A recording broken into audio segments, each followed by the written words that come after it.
Tudo bem? Boa noite, tudo jóia. Pessoal, boa noite a todos que já estão aqui conosco, né? Mais uma aula aí do Sprint Agro. E hoje a gente tem a honra aí de receber um grande amigo, uma pessoa aí que eu admiro muito, que é o Pedro Veiga. O Pedro teve uma carreira acadêmica, né, muito próxima à minha, e depois ele seguiu para a indústria, e hoje tem um cargo aí global na maior empresa de nutrição animal do mundo, né?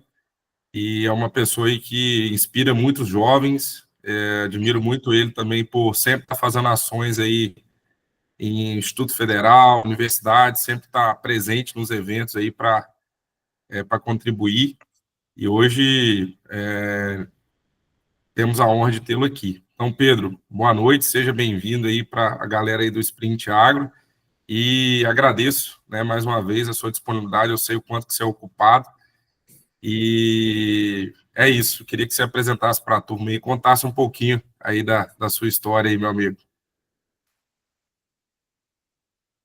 Acho que seu áudio está desligado. Tá no mudo, Pedro. Oi, desculpa, vocês estão me ouvindo bem? Opa, sim. Então, sim. Bom, antes de mais nada, boa noite a todos. Para mim é um prazer muito grande estar aqui. Agradecer o Gustavo e o Arquimedes pelo convite. Conseguiu me pegar em Goiânia, que eu fiz uma cirurgiazinha na sexta, mas coisa simples, pelo menos, como minha esposa falou, pelo menos você fica obrigado a ficar em casa uns dias, né? Então deu certo, deu. Pelo menos até amanhã. Amanhã eu já saio de novo. Deixa eu compartilhar minha tela aqui. Quando vocês estiverem vendo aí, vocês me avisem, fazendo favor. Só um minutinho. Show de bola. Cadê? Apareceu aí, não? Ainda não. Ainda não. Talvez, Pedro, tem que compartilhar, não sei qual computador seu, a opção que fica a tela inteira. Ah, tá. Peraí. Qualquer coisa eu tiro uma foto e mando no seu WhatsApp aí. Acho que agora vai. Entire screen. Foi agora? Ainda não, agora sim. Estão vendo aí? Sim. Então, sim, Pô, show então de tá, bola. qualquer coisa, ou... Hã? Tá aparecendo, tá tudo Oi. certinho. Estamos vendo, Pedro. Tranquilo. Então tá, qualquer coisa você me manda um zap aqui, tá? Que eu não tô vendo a tela aqui de vocês. Então, turma, boa noite a todos. Eu vi uma turma entrando aí, alguns eu já conheço, outros nem tanto. Então, boa noite. Para mim é um prazer muito grande falar um pouquinho para vocês.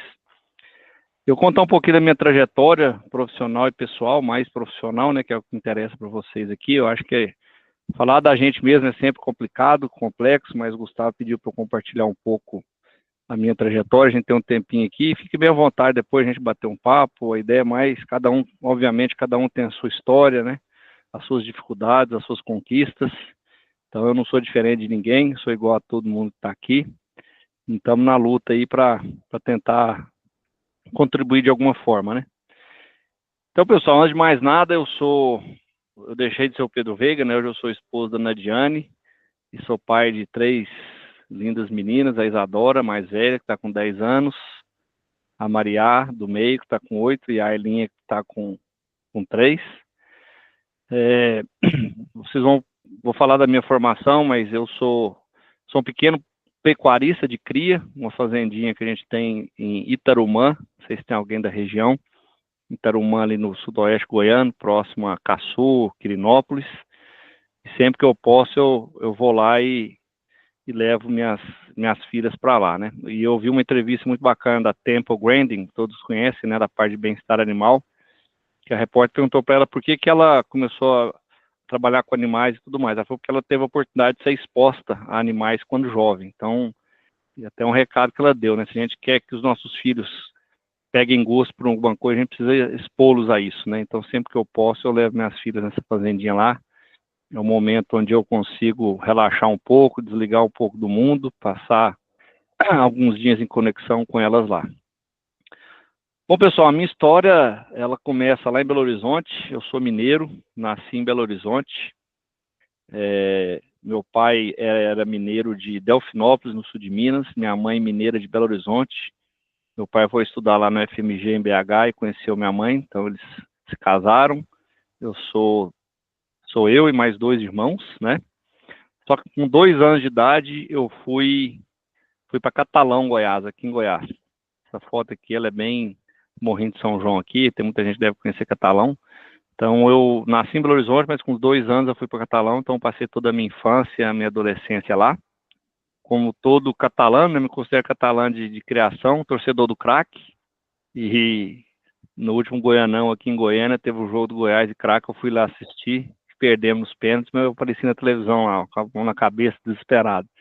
Então, eu fiquei em Catalão até a adolescência, e aí, quando eu estava próximo de fazer o 2º grau, eu voltei para Belo Horizonte de novo. Minha mãe falou que não abria mão, que eu voltasse para estudar em Belo Horizonte, então eu fui para BH fazer o 2º grau no Colégio Batista Mineiro. Fiz 3 anos do 2º grau, né, na época, 1º, 2º, 3º ano, e aí eu fiz um vestibular, e aí, na verdade, antes de fazer o vestibular, eu ainda não sabia, né, que rumo que eu ia tomar. Eu sabia que eu queria alguma coisa na área de agrárias. E eu confesso que eu conhecia agronomia e veterinária na época, eu não conhecia zootecnia, até porque estudando em Belo Horizonte, né, uma cidade urbana e tudo mais, então eu estava na dúvida ainda se eu queria agronomia e veterinária, mas um dos dois me completava, porque agronomia era trabalhar com plantas, e era algo que, puta, eu gosto mais de animais, e veterinária também não me completava, porque veterinária era parte de clínica, cirurgia, uma parte que eu nunca gostei também. E aí eu falo que na vida da gente, às vezes, aparecem uns anjos desconhecidos, né? E eu lembro que quando eu fazia, eu acho que eu estava no 2º ano do 2º grau, o meu pai tinha uma fazenda em Conceição do Araguaia, no Pará. Meu pai era engenheiro de Minas por formação, mas a vida toda dele, o hobby dele sempre foi fazenda. E ele teve uma fazenda uma vez em Conceição do Araguaia, no Pará. Ele tinha um amigo de Araraquara, em São Paulo. Estudaram juntos, formaram juntos na faculdade. E quando esse amigo do meu pai, eles eram vizinhos de fazenda também. Esse amigo do meu pai tinha uma fazenda vizinha, então, que meu pai tinha lá em Conceição do Araguaia. E quando ele saía de Araraquara e ia para a fazenda, ele sempre passava por Catalão, para dormir, para ver meu pai, fazer um churrasquinho, bater papo e tudo mais.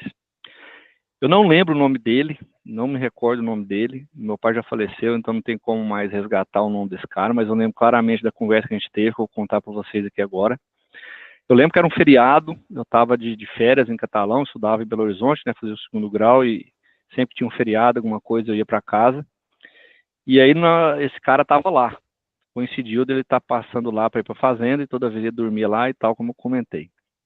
E aí a gente conversando, eu lembro como se fosse ontem na sala lá e tal, tinha até um sofá branco. Isso tem muito tempo atrás, hein, gente?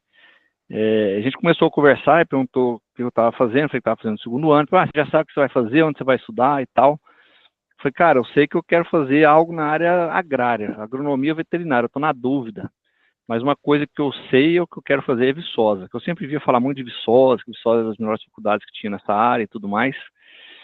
E meu irmão, na época, meu irmão mais velho, fazia economia lá em Viçosa, mas não durou muito, ele ficou lá 2 anos, então eu tive a oportunidade de conhecer um pouco mais da universidade, até então não tinha ido, né, mais ele contar.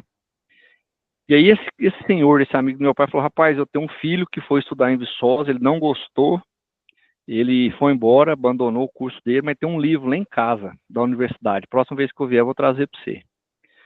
E assim foi, rapaz. Eu pensei, esse cara nunca mais vai aparecer, né?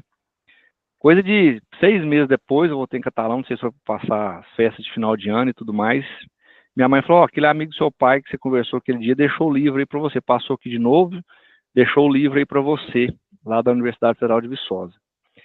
E o livro que ele me entregou, na verdade, era isso aqui, era o catálogo dos cursos de graduação, né, 96, 97. Fiz questão de tirar a foto dessa capa desse livro. Então, nada mais é do que a descrição de todos os cursos que tinha na universidade na época, quais eram as disciplinas que cada curso fazia, carga horária, atuação e tudo mais.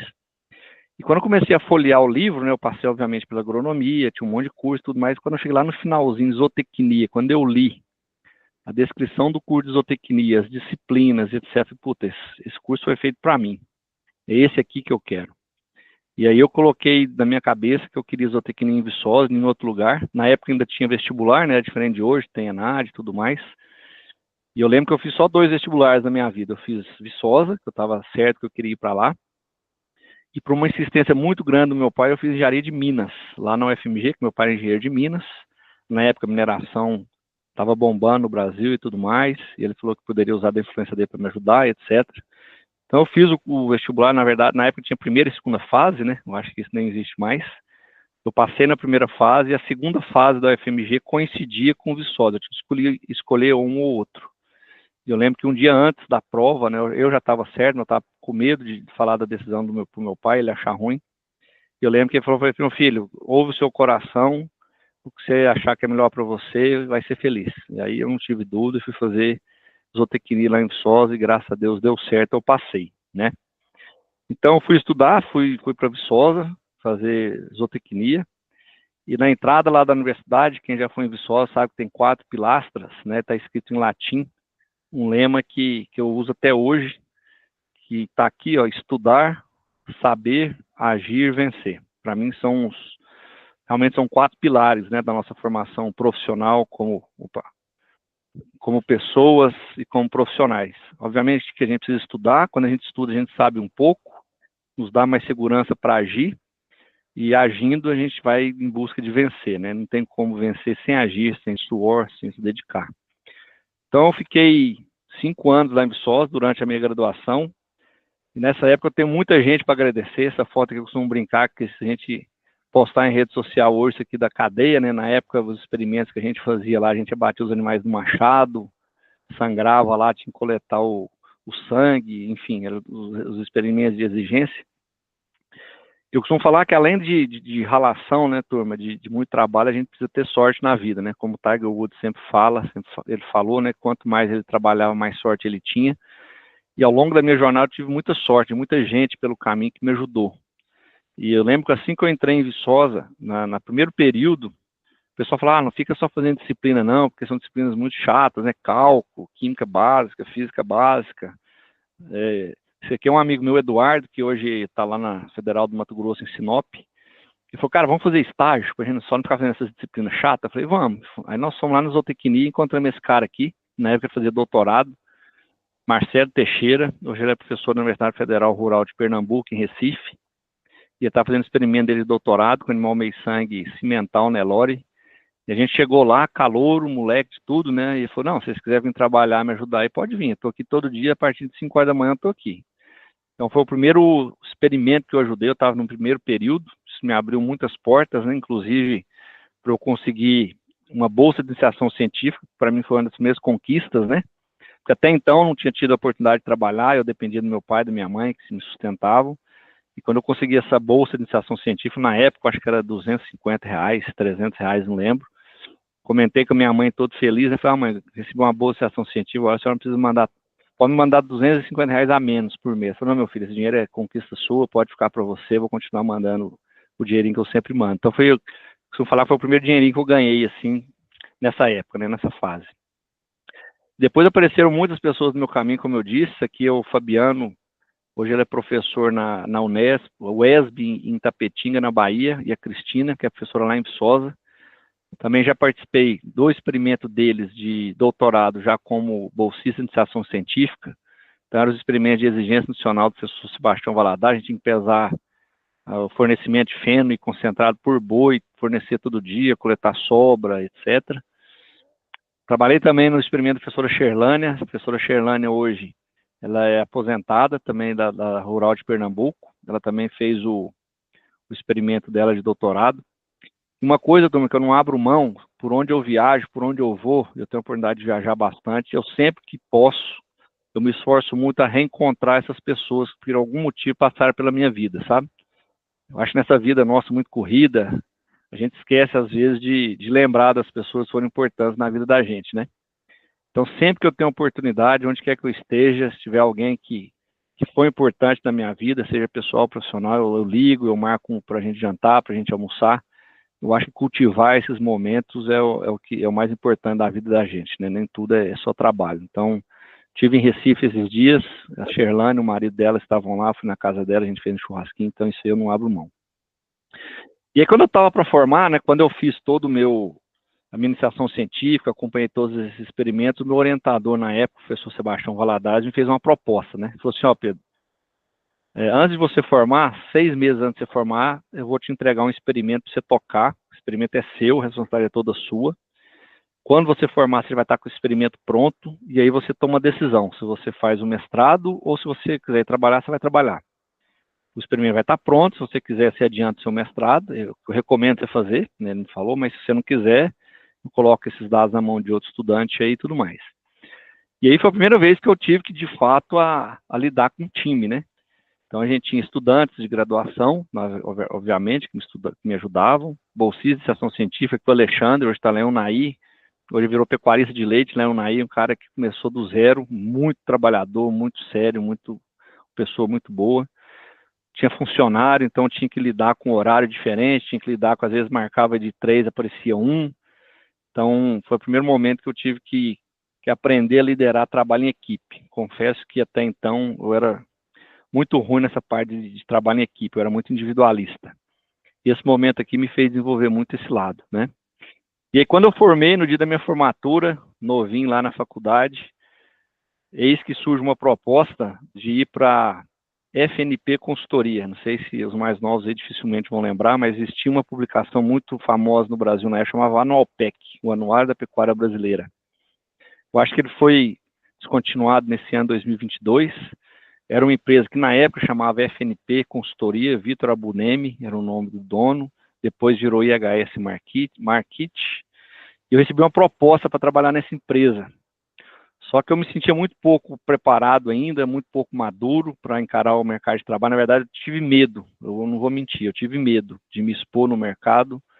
Eu achava que não estava preparado, ainda estava dentro da redoma, né, da universidade, me sentia um ambiente mais seguro, conhecia todo mundo, já sabia como que a banda tocava. Então, naquele momento, eu achei que era mais seguro, talvez mais fácil, né, já que eu estava com o experimento pronto, entrar no mestrado, para poder adquirir um pouco mais de maturidade. Assim eu fiz, então eu agradeci o convite da FNP na época e entrei no mestrado e finalizei o meu mestrado. Quando eu estava terminando o meu mestrado, meu orientador veio conversar comigo se eu queria fazer doutorado, né? E eu falei, professor, eu quero, mas com uma condição, eu tenho um sonho, realmente tinha um sonho de ir para os Estados Unidos. Eu acho que todo mundo da minha geração naquela época tinha esse sonho, né, de conhecer a América, conhecer um sistema de produção mais evoluído. Quando se falava em confinamento, os Estados Unidos sempre foi a referência. A gente tinha uns nomes dos professores que eram referência muito grande para nós, né, o Zin, o Owens, o Galen e por aí vai. Então eu coloquei na minha cabeça que eu queria ir para os Estados Unidos, e naquela época tinha muita bolsa disponível. O Brasil estava em franca expansão das universidades, né, do ponto de vista de internacionalização e tudo mais. Eu lembro que o meu orientador falou, não, Pedro, beleza, se você quiser ir para os Estados Unidos, bolsa é garantida, você só precisa passar no tal do TOEFL. E eu costumo falar que ao longo da vida a gente vai criando fantasmas, né, que às vezes são mais assustadores do que a gente imagina. E eu falo que eu brinco que eu consegui exorcizar 3 grandes fantasmas. Primeiro foi o vestibular, né, que sem dúvida não era um fantasma muito grande. O cálculo, que também era um fantasma. E por fim o TOEFL. Mas graças a Deus deu tudo certo e eu consegui uma bolsa sanduíche, né, na época do meu doutorado. E aí eu fui para Davis, na Califórnia, que era uma universidade. Eu trabalhei muito com exigência nutricional, né, exigências nutricionais no meu mestrado, no meu doutorado. Então eu lia muitos trabalhos do Lofgren, Garrett, do Baldwin. Então o sistema de energia que até hoje a gente usa em formulação de dietas para bovino de corte, originalmente ele foi desenvolvido todo lá na Califórnia, um sistema californiano de partição de energia. Então eu queria ir para Davis, e eu tive a grata sorte, mais uma vez, de conhecer o professor Roberto Sainz. Creio que muita gente conhece ele. O professor Roberto Sainz, ele vem muito no Brasil e tudo mais, então ele que assumiu a cadeira do professor Baldwin lá em Davis. Então ele me aceitou de prontidão para ir para lá. Eu lembro claramente, ele falou, Pedro, você pode vir, cara, é o sonho de sua vida, mas você vai ralar, cara, você vai trabalhar muito aqui. Eu falei, não, quanto a isso aí não tem problema.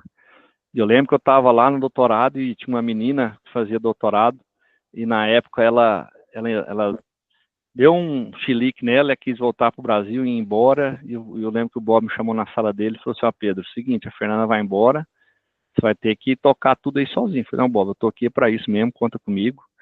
E assim foi. E aprendi muita coisa com o Bob, sabe? Às vezes na vida a gente precisa tomar uns trancos, né? Eu acho que a juventude hoje, às vezes, a gente não pode dar um tranco tão forte, porque senão ela espana. Mas eu lembro que na época ele me pediu, ele ia dar uma palestra, assim, uma das coisas, né, que eu me lembro, obviamente. Ele ia dar uma palestra para produtores num centro de pesquisa, uma fazenda experimental que a universidade tinha, numa área lá, umas 2 horas de Davis, e ele pediu para eu montar a palestra para ele. Esse dia de campo ia ser num sábado. E eu lembro que eu estava numa fase que eu não estava muito bem, enfim, eu fiz muito mais ou menos, e eu cheguei na sala dele sexta-feira, 4 horas, para entregar, para ele ver, né, o material. Quando ele abriu a minha apresentação e olhou, ele falou com essas palavras, Pedro, isso aqui tá uma bosta. Isso aqui tá uma bosta, não tem como apresentar isso aqui. Ele falou, são 4 horas da tarde, você vai trazer um negócio que presta amanhã cedo, ou se você falar que você não vai fazer, você me avisa que eu mesmo faço. E aqui foi um tapa na cara mesmo, e eu lembro que eu fui para casa, 4 horas da tarde, virei à noite, no outro dia, 7 horas da manhã, eu voltei na sala dele com o material e falei, não, agora ficou algo que eu esperava. Então, às vezes a gente precisa entender que a crítica, quando ela vem para... A gente tem que olhar sempre o lado positivo da crítica, né? Não achar que ela está sendo levada para o lado pessoal e tudo mais. Então, eu fiquei em Davis, no meu doutorado de sanduíche, 1 ano e meio, quase 2 anos. E aí eu voltei para Goiânia, né? Para Viçosa. E lá em Davis, quando eu estava em Davis, eu conheci o Cláudio Magnabosco, que alguns devem conhecer, que ele era muito amigo do Bob, e ele fazia pós-doc lá em Davis. E a gente ficou muito amigo, ele acabou separando da esposa quando a gente estava nos Estados Unidos, então a gente se aproximou muito e tudo mais. E o Cláudio, ele é um geneticista, ele trabalha a parte genética. Ele é da Embrapa Cerrados, de Planaltina, em Brasília. Só que ele criou um núcleo de avaliação de touros jovens na Embrapa Arroz e Feijão, aqui em Goiânia, na verdade em Santo Antônio de Goiás, ali, bem próximo. Ele falou, Pedro, eu estou precisando de um cara que entende nutrição, cara, eu não entendo nada de nutrição, eu estou a pé lá com essa parte de nutrição, eu sou geneticista e tudo mais. E na época tinha uma bolsa de desenvolvimento científico regional, DCR, que chamava essa bolsa. E ele conseguiu essa bolsa para mim. Então, assim que eu voltei para a Viçosa, que eu estava terminando o doutorado que eu fui defender, eu ia assumir essa bolsa na Embrapa e viria para Goiânia na época, né? Só que aí meu orientador, o Tchão, falou, Pedro, é o seguinte, beleza, você pode ir para Goiânia, mas pede 90 dias para você ir, que você precisa me ajudar a escrever um livro do projeto que a gente precisa entregar para o CNPq. Uma das entregas é um livro. E aí, na época, né, eu e outra aluna dele, a Carla, a gente ficou com o compromisso de escrever esse livro. Eu, para fazer a parte de exigências, e ela a parte de tabela de composição de alimentos. Então, o BR Corte de hoje surgiu lá em 2006, né, quando a gente trabalhou nesse material. E aqui eu lembro muito do professor Edene, né, o professor Edene sempre falava, cara, quando você olha uma coisa que você fez há 1, 2, 3, 4, 5 anos atrás, quando você olhar e falar, puta, não é possível que eu fiz essa porcaria aqui, é sinal que você evoluiu. Então, quando eu olho essa publicação aqui, o que virou o BR Corte hoje, quanto que a gente era amador nessa época, né? Também a gente não tinha muitos dados, eram poucos animais que realmente a gente tinha para poder fazer um negócio mais bem feito, e hoje, com a evolução das análises estatísticas e tudo mais, o BR Corte tem outra cara total. Mas esses 90 dias que eu precisei ficar lá, né, eu avisei o Cláudio, falei, Cláudio, eu não vou poder ir agora, cara, tenho que ficar em Viçosa mais 90 dias. Ele falou, não, Pedro, tranquilo, não tem problema nenhum, a bolsa está aqui, na hora que você terminar aí, você vem e a gente implanta. E nesse período saiu o edital de um concurso lá em Viçosa, no departamento de zootecnia. E o professor Sebastião me influenciou positivamente para fazer o concurso. Você nunca fez um concurso, faz para você ver como é que é e tal, depois você vê o que você faz lá quando se você passar ou não. E eu fiz esse concurso e eu acabei passando, eu lembro que todo concurso, né, são 10 pontos, eu conto isso para todo mundo. Desses 10 pontos, tinham 4 pontos que eu dominava bem, né, que era já o que eu vinha trabalhando no meu mestrado, no doutorado. Tinham 2 pontos que era algo que eu conseguia me virar, e tinha 4 pontos que eu não teria a menor condição. Teria que preparar com antecedência, como todo mundo faz e tudo mais. E eu lembro que a minha decisão naquele momento foi o seguinte, beleza, eu vou fazer essa prova, vou fazer esse concurso. Se cair um desses 4 pontos que eu não domino, é sinal de que eu tenho que ir embora. Eu vou levantar, entregar a prova em branco e vou para seguir o meu destino lá na Embrapa, lá em Goiânia. E aí, de novo, né, por sorte, por destino, sei lá o quê, um dos pontos que caiu na prova didática era um dos que eu dominava, e o que caiu na prova escrita também, então eu acabei entrando lá como professor do departamento de zootecnia, lá em Viçosa, ao lado de grandes figurões, né, todos devem conhecer, professor Mário Paulino, uma das grandes referências aí na parte de experimentação a pasto, professor Sebastião Valadares, que foi meu orientador, que me ajudou muito, meu mentor, né, desde a época, desde a iniciação científica, mestrado, doutorado, professor Odilon, da área de floricultura e pastagens, tive a oportunidade de estar junto com eles no Sincorte. Então, eu costumo falar que quando eu entrei lá em Viçosa, né, no departamento de zootecnia, foi um momento também de muita luta, muito trabalho, porque eu entrei para dar aula numa cadeira que até então não existia, então eu tive que criar as disciplinas, então eu criei uma disciplina chamada ZOO 429, que era crescimento animal, qualidade de carne do couro, criei uma disciplina a nível de doutorado e mestrado, que era a ZOO 729, fisiologia do crescimento animal e qualidade de carne. A gente conseguiu estruturar um laboratório, né, que hoje é o Laboratório de Ciência da Carne, lá da UFV, que a gente começou. Então foi um momento de muito trabalho, muito difícil, até porque eu costumo falar que eu estava nadando com tubarão, né? Eu fui o professor que começou a renovação lá do departamento de zootecnia, hoje tem uma renovação completa, mas eu olhava para o lado só tinha tubarão, né? Só tinha uns caras já referência de muito tempo de casa, e eu novo, precisando conquistar o meu espaço. Para mim isso foi até um momento importante, porque eu mandava edital para CNPq, para CAPES, para PEMIG, eu só tomava na cabeça porque eu concorria com esses caras, né? Tião, Mário Paulino, Edênio, tudo mais. Então, uma saída que eu enxerguei foi que, vou fazer parceria com empresa, porque é uma forma de eu conseguir dinheiro, conseguir bancar os meus alunos, que eu tinha aluno, já estava pegando aluno de mestrado, iniciação científica, doutorado, e precisava de dinheiro para tocar os projetos. Então, foi aí que eu consegui me aproximar da indústria. Isso, para mim, foi muito bom, porque eu não queria ser um professor só de sala de aula, só de laboratório, eu queria conectar o conhecimento técnico, científico com o mundo real, com a prática. E tendo essa oportunidade de fazer experimento, projeto junto com empresas, me deu essa oportunidade de abrir os meus horizontes, ampliar minha visão de mundo, consegui a oportunidade para os meus alunos, só que isso trouxe também alguns pontos negativos dentro da universidade. Tinha muita gente que era contra, eu fui advertido verbalmente algumas vezes que eu estava viajando muito, que eu estava muito associado com a empresa, que eu tinha que ser rato de laboratório, foi um termo que um professor cunhou na época, e aquilo foi desgastando, né? Até eu tomei a decisão de voltar para os Estados Unidos. De novo, a universidade estava num momento também com o começo do projeto Ciências Sem Fronteiras, né, de buscar a internacionalização ainda mais forte, e eu tinha estava recém-casado, e eu percebia que eu precisava de um momento para dar um refúgio, assim, na minha vida, um sabático mesmo. E aí, 5 anos depois, né, que eu assumi a disciplina lá em Viçosa, eu tive a oportunidade de ir para a Iowa State University, que eu tinha a ambição de estudar um pouco mais sobre fatores moleculares e bioquímicos ligados à maciez de carne, né? Porque o Nelore tem a carne mais dura que Angus, calpaína, calpastatina, esse tipo de coisa. E procurei quem que é a pessoa que mais entende esse assunto. E essa doutora Elizabeth Lonergan e o marido dela, Steven Lonergan, são um casal que trabalha só com parte de proteólise muscular em Iowa. Um grande amigo meu, Flávio, me ajudou muito a fazer a conexão com esses dois aqui. Eu consegui uma bolsa e fui para lá fazer meu pós-doc nessa área. Foi quando eu conheci essa empresa, a Cargill. Obviamente que eu já conhecia, mas houve alguns momentos lá, quando eu estava fazendo meu pós-doc, que eu aproximei mais, conheci mais essa empresa. O fato de eu ter feito trabalhos em parceria com universidades na época, que eu era professor, né, me aproximou muito da Nutron. O Danilo Grandini foi um dos caras que eu mais me identifiquei na época, me convidou a fazer alguns treinamentos da Nutron, fazendo alguns experimentos em conjunto, me ajudou financiando alguns projetos em Viçosa. E aí, recebi um convite, né, até então inesperado, que eu não tinha, confesso que não tinha parado para pensar ainda, de sair da universidade e trabalhar na iniciativa privada. Confesso que uma decisão difícil, não foi fácil de ser tomada, envolveu vários aspectos, pessoais, profissionais, financeiros, etc. E aí eu decidi sair, né, 1 ano depois que eu voltei dos Estados Unidos, conversando com a Cargill, foi quando eu decidi sair.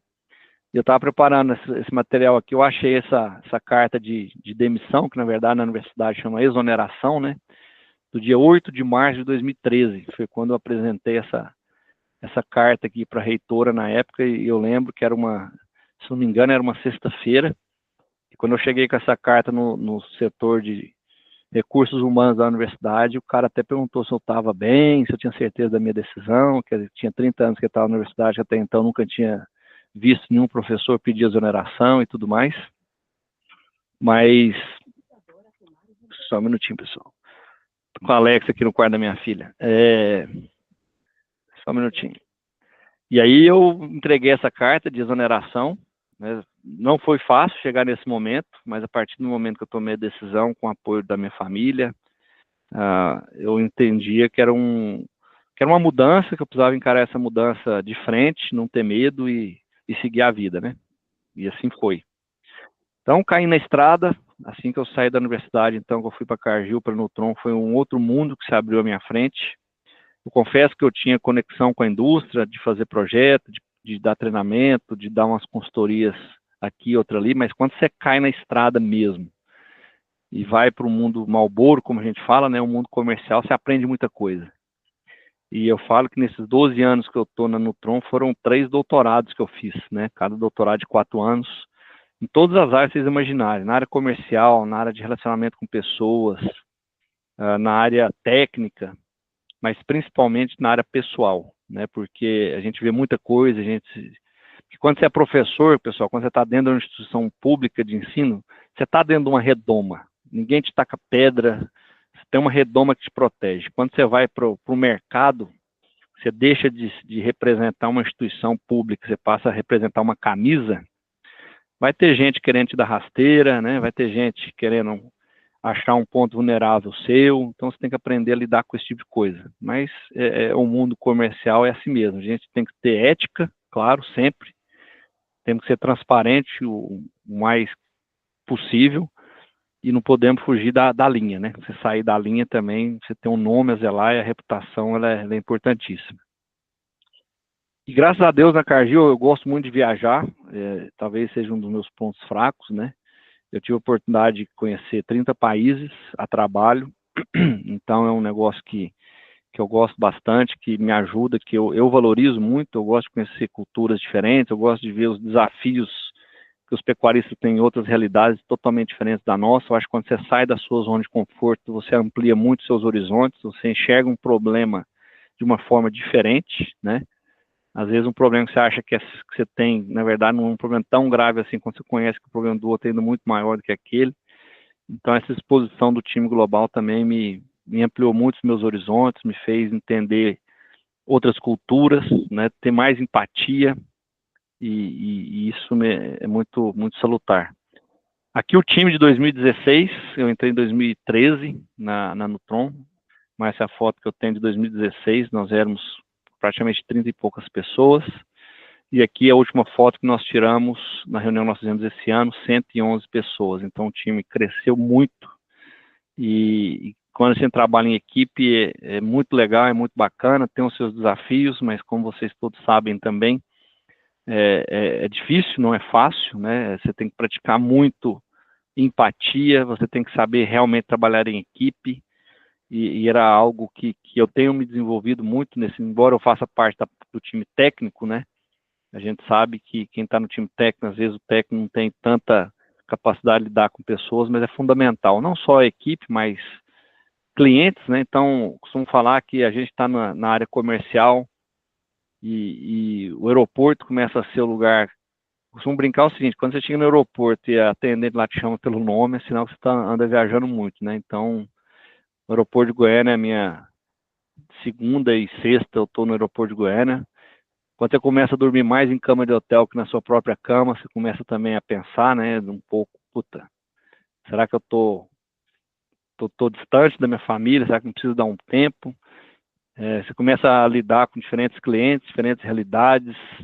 É um mundo que, de novo, que se abre no seu caminho, né? Então você vai para o Tocantins é uma realidade, você vai para o Pará é outra, você vai para o Mato Grosso é outra, você vai para Rondônia é outra. Então a gente tem vários países dentro do nosso Brasil, né? Então, o Brasil são realidades totalmente distintas, modelos mentais totalmente distintos, cada cliente pensa de um jeito, cada cliente tem uma demanda, nenhum é igual ao outro, os desafios mudam todo dia. Isso, para mim, é muito motivador. Eu sou motivado por desafio, né? Talvez um dos motivos de eu ter saído da universidade era a falta desse desafio. Desse mundo comercial que a gente vive, a gente tem desafio todo dia. Desafio comercial é um concorrente que quer reclamar o seu cliente, é o cliente que está reclamando de um atendimento, é o cliente que está reclamando de um desempenho, é um cliente que pede algo inovador que você ainda não tinha pensado, você precisa entregar, então você está sempre se desafiando o tempo todo. Isso para mim é muito, muito motivador, né? E aí, pessoal, já para o final aqui, para a gente poder abrir para discussão e perguntas, não quero ficar gastando muito tempo falando de mim para vocês, mas talvez o maior desafio que eu me deparo hoje, e na verdade já tem 12 anos que eu estou nesse desafio, é como equilibrar a vida pessoal com a vida profissional. Imagino que seja o desafio de muita gente aqui. Eu tenho uma esposa e 3 filhas. Eu acho que escolher quem vai estar do seu lado é fundamental. Se não fosse a esposa que eu tenho, dificilmente eu conseguiria ter a vida profissional que eu tenho hoje. Porque quando eu estou longe, eu estou distante, eu estou viajando, ela que está em casa, ela que está levando minhas filhas na escola, ela que está levando minhas filhas no médico quando elas adoecem, muitas vezes eu não estou aqui. Tem a apresentação da escola, do Dia dos Pais, que às vezes eu não consigo ir, não conseguia. Hoje eu não abro mão mais disso, né? Eu já abri mão, mas hoje não. Hoje, se tiver uma apresentação no Dia dos Pais da minha filha, o cliente mais importante nosso, falar que eu preciso ir lá, senão ele vai deixar de comprar da gente, eu vou deixar de ir, vai deixar de comprar, mas eu não abro mão de participar da vida das minhas filhas em momentos importantes, que até então eu não achava que eram importantes, né?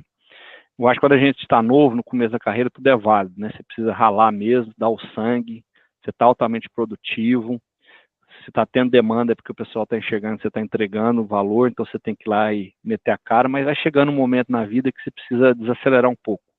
Talvez eu tenha chegado nesse momento, eu preciso ter mais tempo de qualidade com a minha família, mas ao mesmo tempo não posso abrir mão totalmente do meu trabalho. Então eu estou pendendo um pouco mais para essa vida pessoal e nem tanto trabalho quanto foi. São 12 anos que eu estou nessa luta aí de viajar praticamente toda semana e tudo mais, então acho que chegou o momento de buscar mais esse equilíbrio, mas cada um tem que buscar o seu, né? Cada um tem... E aí, só para terminar, eu estava lendo um artigo que fala o poder dos 4 L's, e eu me identifiquei muito com esse artigo, e resume muito o que eu quero finalizar aqui, né? Que na vida se resume a 4 L's, como fala esse artigo. Que é viver, né? A gente precisa viver em plenitude, a vida é uma só, a vida passa muito rápido, e nós estamos passando por um momento, pessoal, com uma amiga da minha esposa aqui do prédio, muito delicado. Eu estava até falando para o meu irmão que veio aqui hoje, ela chama Jaqueline.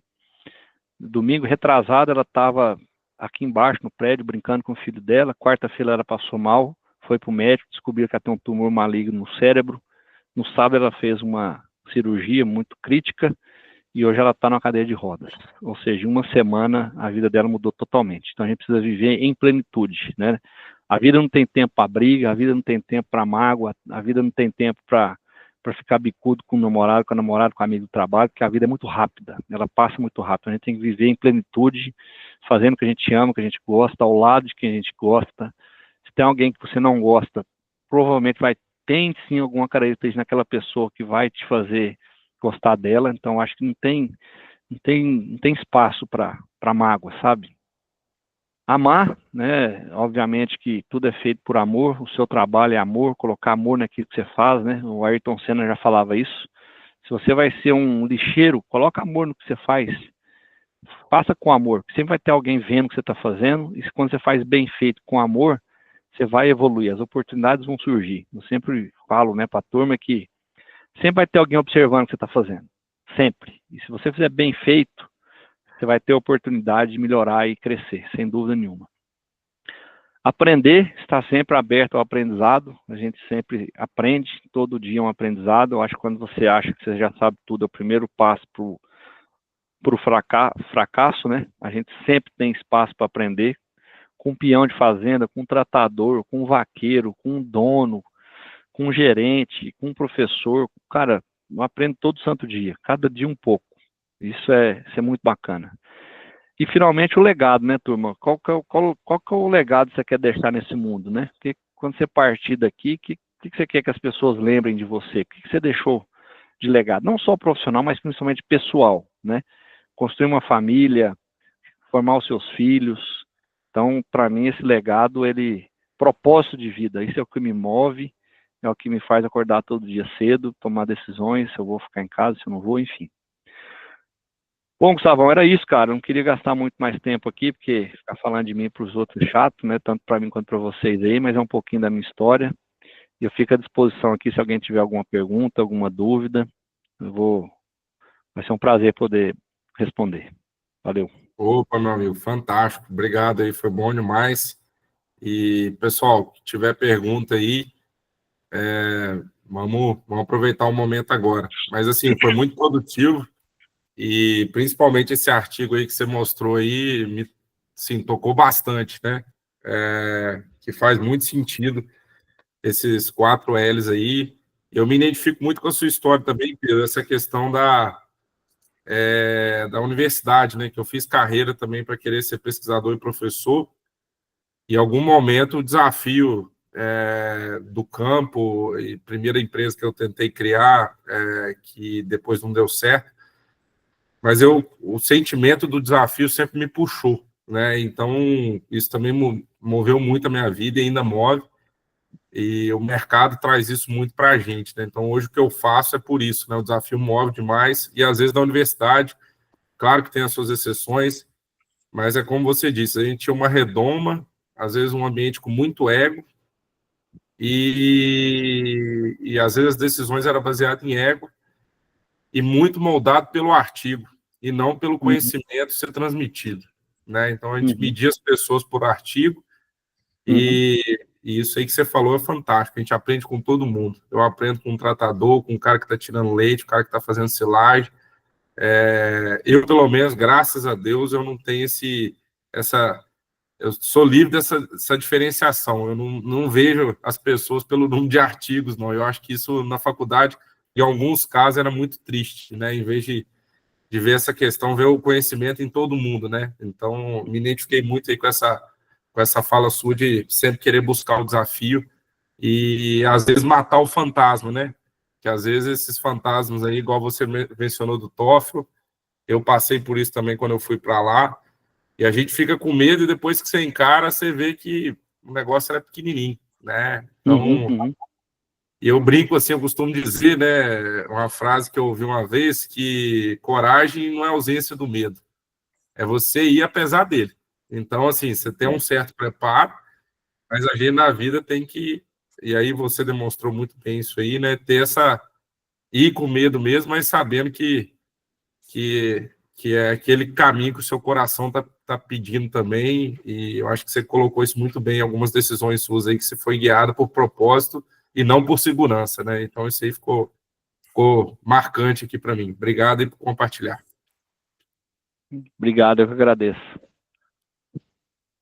Pessoal, alguma pergunta aí? Arquimedes, quer colaborar?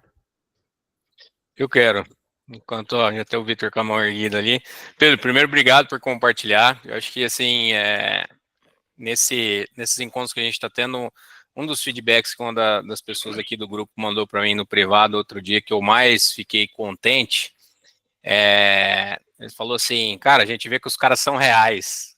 Parece engraçado, né? Mas tem um fundo de verdade nisso, né? Porque aqui, né, basicamente somos jovens profissionais aí, você ainda é muito novo, tá? Não entendo que eu tô falando que você é velho, mas aqui é uma turma aí na casa dos 30, né? Que assim, tá trabalhando aí, né? Tá em ascensão na carreira, né? Então, assim, veio esse comentário aí depois do encontro que nós fizemos com o Rogério, né? Veio e falou, cara, o cara é real, o cara já foi demitido, né? Você olha um Rogério, você imagina um negócio desse, e a vida seguiu, cara, sabe? Assim, faz parte dos desafios, né? Então, te agradecer aí, acho que você demonstrou alguns desafios aí que você é real, né? Então, acho que isso está na linha do que é importante para a turma, mas vou abrir para o Matheus e para o Vitor aí. Vitor, vai lá, fica à vontade. Todo mundo me escutando aí? Sim. Positivo. Professor, eu lembro quando eu estava na graduação, você foi dar palestra lá na Estadual de Goiás, E até numa convenção eu te lembrei disso, você nem lembrava. Você disse assim que nós éramos umas 250 inscrições e lá no momento a sua palestra foi a última palestra do terceiro dia, só tinha umas 70 pessoas.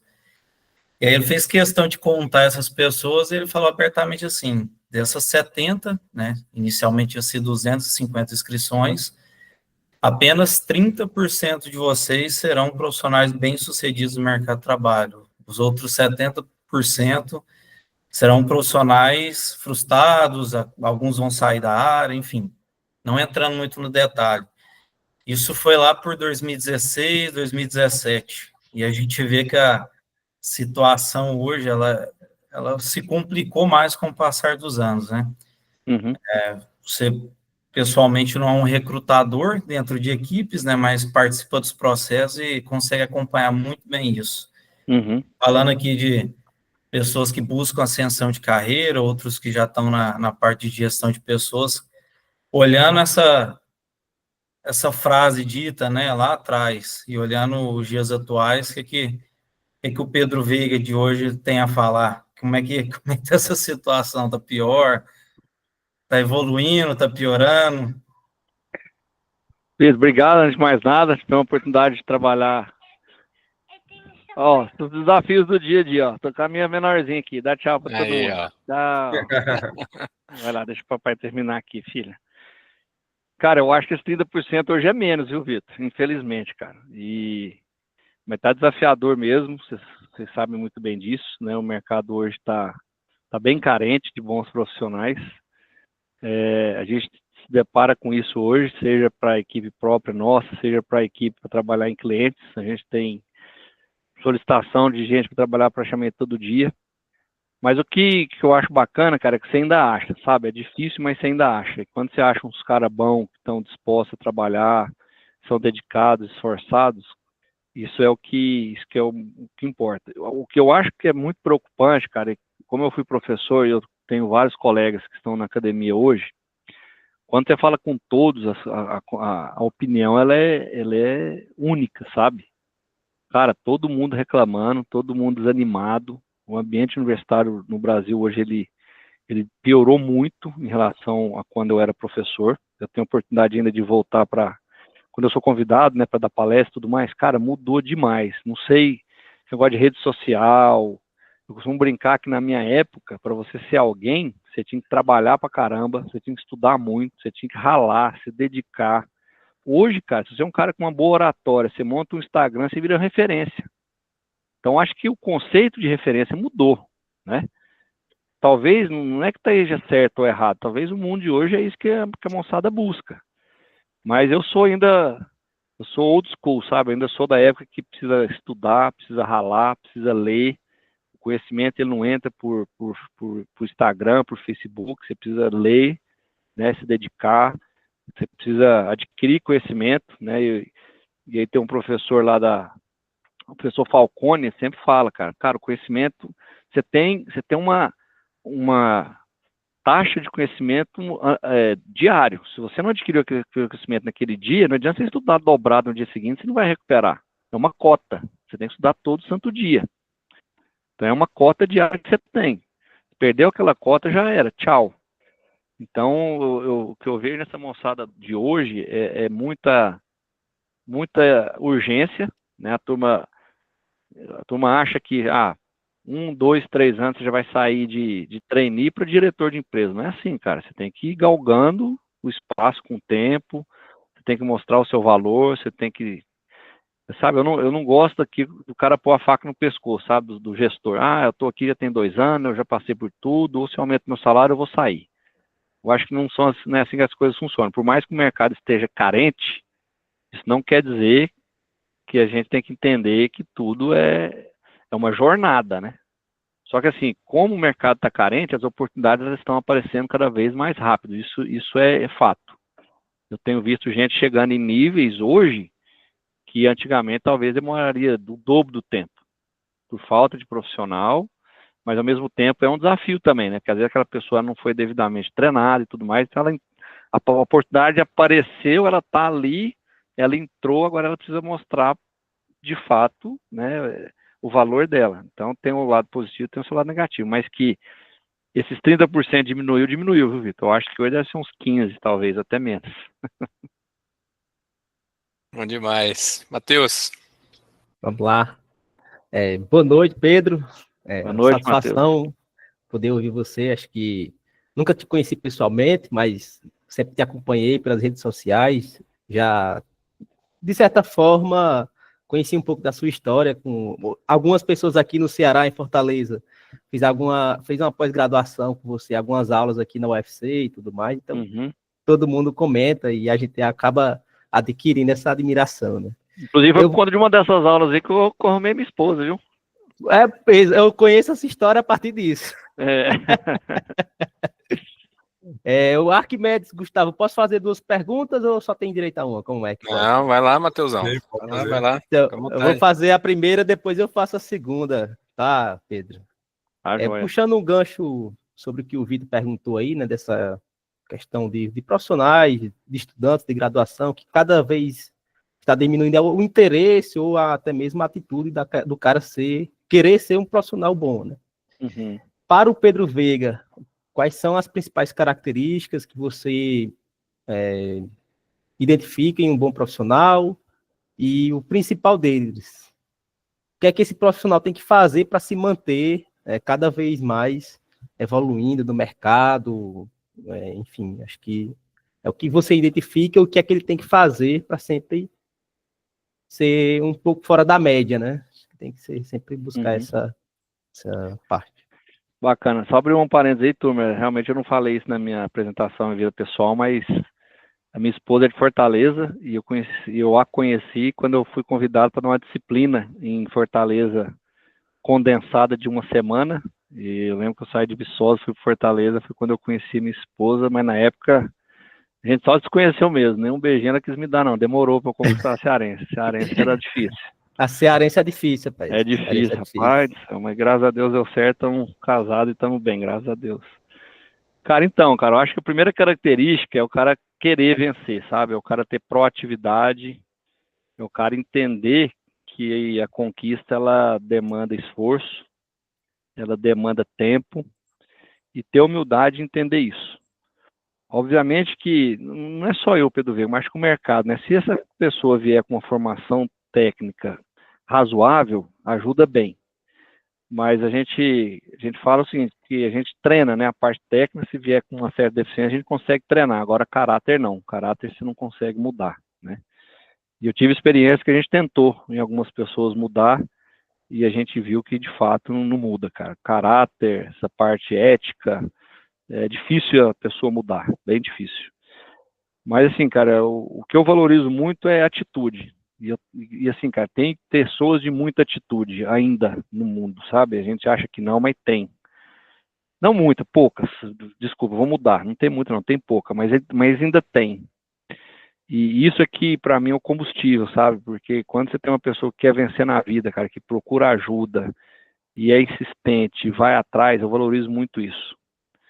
E, obviamente, tem aquelas características que a gente sempre fala, né? Saber trabalhar em equipe, ter habilidade de resolução de problemas, etc, etc. São extremamente válidas, sem dúvida nenhuma. Mas saber lidar com pessoas hoje é fundamental, né? Você ter empatia, ser uma pessoa empática e simpática são coisas diferentes. Você saber conversar com uma pessoa e ganhar a confiança daquela pessoa, você ser autêntico, você não ser só... Porque nesse mundo comercial, cara, às vezes a pessoa se transforma, sabe? Eu costumo brincar que tem pessoa que vem conversar com você, você fala, puta, o que esse cara tá querendo? Algum interesse tem? Obviamente que tem. A parte comercial sempre vai ter um interesse. Mas quando você é autêntico, aquele interesse ele passa desapercebido, não é um negócio forçado, entendeu? Então, acho que construir relacionamentos, para mim, cara, é o principal. Porque o mundo, cara, ele dá muita volta. Hoje eu estou na Nutron, amanhã eu posso sair. Vocês estão numa empresa X, mas vocês estão numa empresa Y. Então, o mundo dá muita volta. Você não pode criar animosidade com ninguém. Obviamente, você tem que ter as suas convicções, né? Cada um tem as suas, a empresa que você trabalha tem a dela, às vezes não vai chocar com alguma outra, mas desde que isso seja ético, transparente, cara, é o que vale. E então, para mim, para o profissional se destacar e querer crescer, cara, para mim é isso, é enxergar que é uma jornada, que ela precisa de tempo, que você precisa se provar, ser esforçado, proativo e construir sua rede de relacionamento. Então, eu tenho alguns exemplos que eu poderia citar depois, mas pessoas que aceitaram, alguns exemplos, né? A pessoa fez mestrado, doutorado, em uma instituição relevante, de renome, mas nem por isso ela deixou de que isso fosse algo, eu sou doutor, então eu não vou aceitar um cargo de assistente técnico. Muito pelo contrário, aceitou, foi humilde, entrou no cargo de entrada, que a gente fala, né, de assistente técnico, e hoje está super bem, porque mostrou o seu valor, né? Então, a humildade, para mim, é fundamental também nesse processo aí. Não, bacana, isso aí Anotei alguns pontos aqui, realmente tem que ter essa humildade, e uma coisa que o Arquimedes falou na última vez, que eu levo isso como uma meta de vida, né? Uhum. Ninguém pode querer mais do que nós mesmos, né? Todo mundo tem que querer sempre mais. E não é porque para ser melhor do que a pessoa, ser melhor do que o Gustavo, ser melhor que o Pedro, ser melhor que o Arquimedes, acho que é melhor do que a gente mesmo todo dia, né? Então é isso aí. E a segunda pergunta, e é uma curiosidade que eu tenho há muito tempo, sempre te acompanho no seu Instagram, e você viaja o mundo, conhece diversas realidades, mas como é o atendimento do Pedro Veiga nas fazendas que você visita? Assim, vou visitar o meu cliente lá de 3 anos, como é o atendimento, o dia a dia, das suas visitas aí nessas rotas? Uma muito boa pergunta, Matheus. Então, cara, aqui na Nutron, a gente sempre fala que quem é o cara na frente do cliente é o coordenador técnico comercial que atende aquele cliente. Ele é o ator principal, sempre vai ser. Nós vamos ser suporte só. Então, todo cliente nosso vai ter um coordenador que ele é o champion que a gente fala, é o cara que é dono daquele cliente. É ele que o cliente vai ligar quando precisar de alguma coisa, é ele que o cliente vai procurar quando precisar de alguma coisa, nós somos somente suporte. Então, na maioria das visitas que eu faço, o pessoal me chama para ir para quê? Fala, Pedro, vem aqui, porque às vezes você não está aqui na rotina do dia a dia, às vezes você vai enxergar de uma forma diferente, que a gente está aqui na rotina, no operacional, a gente às vezes não está enxergando, às vezes uma oportunidade nova que a gente também não está enxergando, então eu vou mais para ter esse insight. Mas quem está na rotina, no dia a dia do atendimento é o coordenador. Obviamente que às vezes a gente vai para apagar fogo também, né? Sai o coordenador de uma região, está sem ninguém, precisamos ir lá para formular uma dieta, vamos também. Precisamos ajudar na prospecção. Às vezes é uma prospecção, o coordenador da região ainda é um cara júnior ainda, não tem a senioridade que aquela conta exige, a gente também ajuda nesse processo. Então, é mais ou menos nesse sentido, entendeu? E para levar também, o pessoal sempre é curioso, o que está acontecendo de novidade, traz novidade para a gente, que a gente está fazendo aqui. Eu vou até falar que até é uma cidade muito grande, né? Que eu fico 1 dia, 2 dias, o cara já quer que você fale coisas do Arco da Velha. Cara, não tem o que falar, já está fazendo um trabalho legal, não tem... Mas é legal porque a turma acha que você vai chegar e vai transformar o negócio do cara, não é bem assim, né? Já está muito bem conduzido, já está tudo certo, mas você também tem que achar alguma coisa. Se você ir lá e falar que está tudo certo também, pontuar pelo menos uma coisa também, não valeu a visita, né? Mas é mais nesse sentido aí, entendeu? Com certeza. Eu acredito que a turma pode ter esse pensamento, vou trazer o cara global da empresa para fazer o atendimento desse cliente, e sempre a gente imagina que vai ter muita coisa para você trazer, realmente. Essa é a imagem que você passa, realmente. Eu acho que é mais reforçar o trabalho da turma que está lá, sabe? A gente precisa valorizar muito a turma que está lá no dia a dia. Eu acho que o meu papel mais é deixar claro para o cliente que o trabalho está sendo bem conduzido, que a turma está indo no caminho certo. Claro, sempre vai ter uma oportunidade aqui, outra ali, né, que a gente vai pontuar, sim, mas é mais nesse sentido aí. Não, bom demais. Obrigadão aí, Pedro. Que isso, Matheus, foi um prazer, cara. Ana, obrigado, Matheus. Vamos lá, Pedro, muito obrigada por compartilhar sua história. Eu te conheci há alguns anos, mas muito mais em evento, né, que estava participando em Goiânia ou aqui em Campo Grande. Então, obrigada, fiquei muito feliz pela sua transparência, assim, concordo muito com o que os meninos trouxeram, né, a gente tem mania de pensar que as pessoas são intocáveis, todo mundo é perfeito, ninguém erra, nunca passou por algum BO, então foi muito, muito legal saber isso. E eu fiquei curiosa numa coisa, você comentou que agora está indo muito mais para um balanço pessoal e profissional, já está com 12 anos aí de viagens, né? Uhum. E eu imagino que você deve estar desenhando algo aí de transição de carreira. Se você estiver, tem alguma ferramenta, alguma dica, algo que você está fazendo para desenhar seu próximo passo? Você pode compartilhar, né, se quiser? Assim, na verdade, não é a transição de carreira, não é que eu estou querendo sair da Nutro, não. Senão, se você não, transição de cargos, enfim, sim, uhum. Mas assim, reduzir um pouco o batidão de viagem, né? Então, assim, eu costumo brincar que tem muito coach no Brasil afora aí, né? Às vezes o cara, igual a gente tava brincando, né? O cara vai falar para você de investimento, você vai falar para lá pro cara, pô, mas esse cara aqui não é rico, pô, como é que ele tá dando conselho de investimento? Então você vai na academia, aí tem um personal lá que é gordinho, falei, pô, como é que um cara, né? Então, eu costumo falar que, para falar de carreira, eu acho que precisa ter experiência nisso. E eu fiz uma mentoria, que para mim foi muito bacana, com um cara que ele era chefe do negócio nosso de bovino de corte nos Estados Unidos, sabe? Uhum. Ele chama Clint. E eu fiz algumas sessões de mentoria com ele, e ele me contou um negócio que me impactou muito. Que ele falava assim, Pedro, eu ajudei a construir o que a Cargill é hoje nos Estados Unidos, eu fiz parte de todo o processo, eu achava que eu tinha equipe na mão, só que ele teve um problema de saúde, ele não entrou em detalhe o que era, ele ficou 4 meses hospitalizado, obviamente no hospital, em alguns momentos em coma, e ele não sabia se ele ia sair vivo ou não desse desafio pessoal que ele teve. Então ele falou para mim, Pedro, sabe o que aconteceu com a equipe nesses 4 meses que eu estava no hospital entre a vida e a morte? A equipe tocou a vida dela, na verdade entregou até mais, não quer dizer que foi porque eu saí, talvez pela questão do mercado, mas o fato de eu ter saído também, com certeza, devia ter algumas pessoas ali que não apareciam tanto porque eu estava em cima e tal, então o fato de eu ter saído fez que essas pessoas florescessem mais. Agora, para minha família, esses 4 meses foram uma eternidade. A minha esposa, as minhas filhas, sem saber se eu voltava a vir para casa ou não.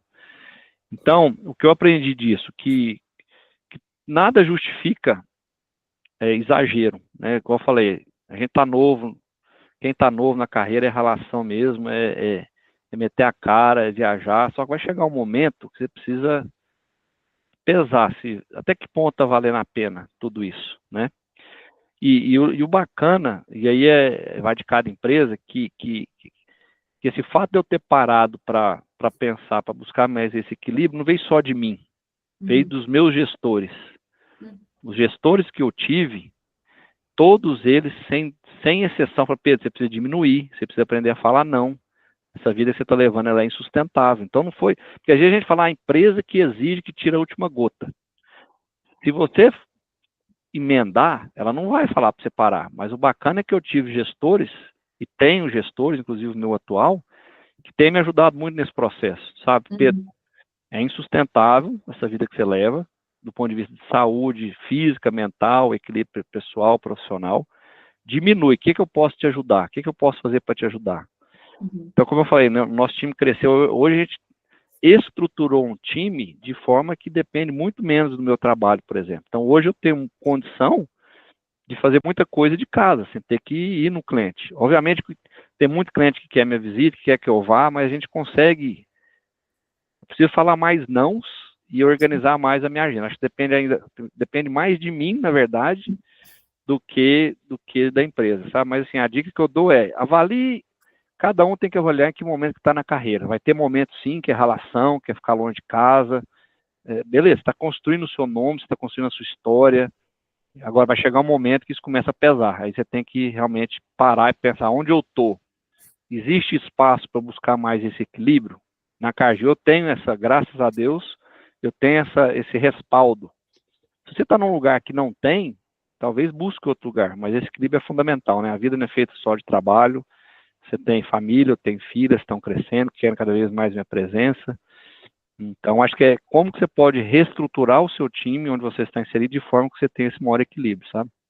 Sim. E a mentoria de quem passou por isso, né, e tem dicas valiosas para te dar, como eu tive a oportunidade de ter e tenho até hoje dentro da empresa. Sim. Obrigada. Valeu. Obrigado, Ana. Detone, vamos lá? Professor Pedro, Como estão as coisas? E aí, Léo, beleza? Tudo na paz. Pedro, a gente tem visto muito mais essa estratégia que você falou, né? Principalmente dando valor à vida, às pessoas, ao time aí, às empresas, principalmente multinacionais. A gente tem visto buscar muito isso. E qual foi a grande dificuldade que você teve em sair de uma instituição pública, né? Que a gente sabe que o ritmo de trabalho, de entrega para uma privada, principalmente, você falou lá, você montou quase que um time completo aí, ou o time completo da Cargill, com grandes nomes aí também que vem abrilhantando a nível nacional aí. Como que foi toda essa trajetória junto com você? O que você me fala? Bom, Léo, a pergunta é muito boa, muito difícil. Cara, então, eu estava num ambiente muito seguro, né, cara? Quando você é concursado da Universidade Federal, você tem... Eu costumo falar que para você ser demitido, você tem que estuprar e matar umas 5 alunas. Talvez nem assim você vai conseguir ser demitido, né? Mas, enfim, é um ambiente seguro. Você passou ali pelo probatório, você não é demitido. O professor, ele tem uma estabilidade muito grande, né? Ia aposentar com salário integral, etc e tal. Só que eu costumo falar que a estabilidade tem um preço, né? E o preço que eu estava pagando para aquela estabilidade, eu, pessoalmente, não estava feliz, entendeu? Como o Gustavo falou, cara, o ambiente universitário, ele é um ambiente muito difícil de trabalho. Quando você trabalha numa equipe, cara, numa empresa, tá todo mundo junto no mesmo barco, cara. Se você não bater meta, é todo mundo junto, é o mesmo barco. E eu lembro, viu, Gustavo, no dia que eu até contei essa história esses dias, estava com os amigos aqui, quando eu passei no concurso, só pra vocês terem ideia, no dia que saiu o resultado que eu passei, estava tendo um churrasco na suinocultura, lá em Viçosa. Aí um amigo meu falou, Pedro, vamos para lá, já tá tendo churrasco lá na suinocultura, você paga umas 3 caixas de cerveja lá, já tá tendo lá, vamos embora para lá. Beleza, vamos embora, né? Rapaz, cheguei lá, tinha um professor, já tinha tomado umas lá, na hora que eu sentei do lado dele, ele bateu nas minhas costas e falou assim, ó, saiba que você já entra com vários inimigos. Eu falei, mas como assim, professor? O resultado saiu hoje do concurso, eu nem comecei a... Falei, não, é porque você é da panelinha do professor Tchão, então você herda os inimigos também. Então esse foi o cartão de visita que eu recebi na entrada. Então, era um ambiente difícil, apesar de eu me lidava bem com todo mundo, cara, mas eu falo assim, quando você precisa se esforçar demais para trabalhar, é difícil, né? Eu lembro que a gente ia fazer abate, cara, eu tinha que começar a preparar os funcionários 3 meses antes. Porque senão os caras não iam bater os boi na hora que tinha que bater, fazer o que tinha que fazer. Então você tinha que agradar, tinha que pagar a gasolina, tinha que não sei o quê, enfim.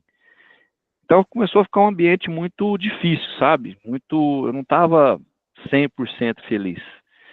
E ao mesmo tempo, cara, eu via a indústria, de uma forma geral, crescendo no Brasil, evoluindo. E eu falei, puta, e aí os caras me chamaram. E eu confesso que eu fiquei na dúvida, você falou, o ritmo é outro, né? O ritmo é outro. Na universidade, você dita o seu próprio ritmo. Se você quer ser um workaholic dentro da universidade, você vai ser. Agora, se você quiser ser um cara que vai dar 3 horas de aula por dia e vai embora para casa dormir, também ninguém vai te cobrar, né? Só que no ambiente corporativo, não, é uma loucura, né? Só, cara, eu estava disposto, eu gosto muito, assim, eu me incomodava muito com o que o Gustavo falou, de ver muita gente publicar para ter um artigo, qualizar, que não sei o que, talvez de um tema que ninguém nunca vai usar. Aquilo me incomodava, eu ser avaliado por publicação, sem saber se aquela publicação de fato ia ter um impacto lá na ponta, na cadeia, né, no usuário final. Então, eu sempre me incomodei de aplicar esse conhecimento científico técnico na prática, no dia a dia. E aí, cara, eu topei correr o risco. Esse dia eu estava até conversando com o Celso, que é o nosso presidente, e ele falou, Pedro, foi uma decisão arriscada, tanto sua quanto nossa, porque ninguém sabia se você ia dar certo ou não, porque você nunca tinha vivido no mundo corporativo para saber como seria, né? E graças a Deus deu certo, cara, e assim, apesar de ser da área técnica, o pessoal me apelida aqui no tom de Pedro Vendas, que é Pedro Veiga, né, porque, queira ou não, a gente ajuda o time comercial aí, mas foi uma mudança grande, cara, eu confesso que os primeiros 2 anos foi um momento de eu me achar ainda, de eu entender a dinâmica do mercado e tudo mais, pegar a malícia do negócio, né, por mais que a gente estude e tudo mais, o mundo comercial você só aprende na prática mesmo, né? Ralando o dia a dia ali, não tem como. Mas graças a Deus teve muita gente para me ajudar, a equipe que eu me inseri era uma equipe muito unida, muito forte. Feedback, eu costumo falar que feedback é um presente, cara. Feedback que hoje a gente dá no time, se fosse no ambiente universitário, você tá doido. No ambiente universitário, se um aluno fosse lá apresentasse um trabalho horrível, você desse um feedback pro cara que foi ruim, que tinha que melhorar, o cara achava que era pessoal, que você era escroto. Aqui na Nutron, não, cara. Você fez um trem errado. Pô, Pedro, esse dia mesmo, cara, eu fui num cliente, nossa, eu fiz uma merda gigante. Nós fomos lá na Bolívia, tinha barro, negócio feio, assim, sabe? Era um prospecto, a gente tava prospectando. Aí eu falei, rapaz, o negócio aqui não tá muito bonito. Eu falei, não, pode ficar tranquilo, tem confrontamento muito pior que o seu. Depois que eu falei que os mini Pedro, você é muito doido, você viu o que você falou, o cara fechou a cara na hora. Então, você recebe esse feedback e você melhora, né? Então, você enxerga como um ponto de melhoria e não como algo pessoal. Isso não estou falando, não querendo dizer que ambiente corporativo também não tem coisas negativas. Tem também, sempre vai ter, né? Inveja, sempre vai ter.